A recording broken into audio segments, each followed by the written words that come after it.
What's up guys, this is Will from the Game Lounge and here it is, the Miyoo Mini Plus. Not one I was going to do an impressions video on, there's loads of videos out there, but I picked this up a few months back and it's gradually become more and more popular in my household.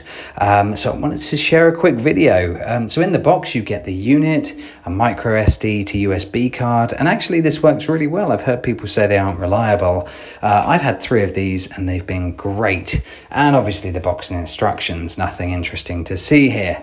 Now, the thing you don't get is the case. And like you did with the original Miyoo Mini, now I just purchased a very cheap generic one that they recommended for $4. But the unit itself is exactly the same, just slightly bigger and the addition of Wi-Fi. Now, this is the first point that I wanted to make. I loved the original unit, but the screen for me was just far too small. And I ended up never really playing for longer than 10 minutes at a time. It was basically a novelty. Now this screen is far larger and a lot better, and it means I've been far more comfortable picking this one up and playing for longer periods, up to an hour. But the size is still compact enough to make it very, very inconspicuous and pocketable. Now the unit itself, it has a really, really nice weighty feel for it. I picked this color because it was the only one I could get. It wouldn't have been my first choice, but this kind of comes to my next point, and I guess the easiest way to demonstrate this is with the Anbernic RG35XX. Now, there are positives and negatives to both these devices. They're both fantastic at this price point. One of the first observations I had was the screen to controls ratio. It seems like a minor point, but because they are so similar in style to the Game Boy, I kind of liked Anbernic's closer resemblance in this case. The other thing that I thought, and you can see the plastic is all one mold. The buttons are integrated into that mold. I didn't really like this at first, as I thought it made it look a little bit cheap. But actually, it makes the unit feel far more sturdy. If I shake the Anbernic, it rattles around, whereas the Miyoo Mini is a lot more solid. Now, there's also a very strange design choice with the Anbernic, where the shoulder buttons are slightly raised, meaning the Miyoo Mini sits nice and flush. The Anbernic seems to sort of wiggle around on the trigger buttons. Minor things, but everything just contributes to that overall feel of the device. The other thing that I'm finding, and I'm really realizing this the more and more I play, is that I really prefer the Miyoo Mini's D-pad. Now, the Anbernic ones seemed slightly more elevated, and the transitions from up to right just feel a little bit stiff. And until I used the Miyoo Mini, I didn't really realize this was a problem with the Anbernic. But the Miyoo Mini's D-pad is really, really top-notch for 16-bit games. Now, going back to that controls to screen ratio, now there's pros and cons here too. On the one hand, it makes the overall device smaller. However, this is where the benefits of the slightly larger Anbernic come in. You can see here I'm playing Alien Trilogy on the PlayStation, a first-person shooter that uses a lot of the trigger buttons, shoulder buttons to strafe. Now, it's fine on both devices, but when, extended periods of playtime, it starts to become a little uncomfortable on the Miyoo Mini. The other thing is the Anbernic has a slightly faster processor, the Cortex A9, and actually on PlayStation, I kind of feel that it makes a difference. It just feels like there's the occasional dropped frame with the Miyoo Mini. Now, it's barely noticeable.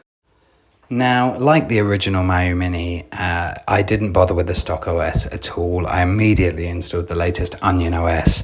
Now, it's one of the greatest things about this device because you have the ability to quick resume. It works really, really well. You can scroll through a menu and immediately you're right back where you left off. And this has kind of meant that I tend to leave these all over the house and just pick it up for quick short bursts of play.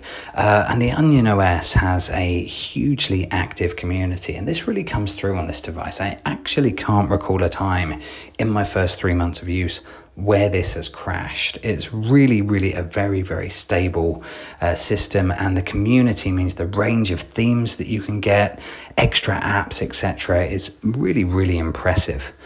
Another big thing has just been that pocketability, the stability, the convenience of the item. I've been finding myself using this device more and more than I thought I ever would. I honestly thought I wouldn't touch this, and that, you know, after a period of time, I'd stick it on eBay. Instead, it's really managed to find itself as one of the primary systems that I'm, you know, looking to play. And I think, you know, that's not just in my house. I think generally in the market, people are loving these things. Now, my favourite handheld that still is my handheld of choice and is getting a lot more playtime is the Retroid Pocket 3 Plus. And despite me playing that a lot more, I actually feel that the Miyoo Mini has a place, and I found myself playing it more because the Retroid Pocket 3 is a lot less pocketable. The analog sticks, you know, I worry about them getting damaged in my pocket, and if you know, I feel I have to take a case around though. If you had the case, it adds significant size to the Retroid Pocket 3 Plus, meaning it really needs to go in a bag. So if I'm just heading out, waiting for an appointment, or, you know, picking something up, I'll tend to find that I'll grab my Miyoo Mini, and there's an element of, you know, I'm less worried about it getting damaged on a $50 device as opposed to a $150 device. Now, recently I went on holiday and I actually took 3 devices, the Retroid, the Switch, and interestingly on the plane I went with the Retroid. I could sit back, relax, play some Dreamcast. But from the moment the plane landed, I found myself picking up the Miyoo Mini more and more. The grabability meant that I could simply head to the pool, pick this up, take it down, 5 minutes, you know, chill out on the couch with it, no problem. So for an impulse buy, this really has come into its own. Now, I really want to hear your experiences. I want to hear what's going on from your side. So let me know. Please like, subscribe. I love making these videos, and I'll see you soon.